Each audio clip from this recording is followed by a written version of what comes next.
আরে সামহা, এই শীতের দিনে বাসন্তী কোন সাবান দিয়ে স্নান করে রে? বাসন্তীর হাত পা গুলো দেখ, অনেক ফর্সা হয়েছে বাসন্তী। সর্দার, গরমের দিনে যখন আমরা নদীতে স্নান করতে গিয়েছিলাম তখন বাসন্তীকে দেখেছিলাম সারা গায়ে সাবান ঘষে ঘষে স্নান করছিল। যদি তোর বয়ফ্রেন্ডের জীবন বাঁচাতে চাস তাহলে এই শীতেও তোকে ঠান্ডা জল দিয়ে স্নান করে দেখাতে হবে। না বসন্তী, এই এত শীতে তুমি ঠান্ডা জল দিয়ে স্নান করবে না। এ সামহা, দেওয়ার গায়ে ঠান্ডা জল ঢেলে। শোনা গো আমার।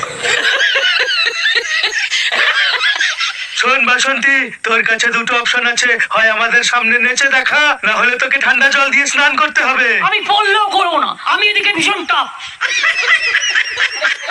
আমি এই ঠান্ডাতে স্নান করতে পারবো না, আমি নাচবো তাও ভালো।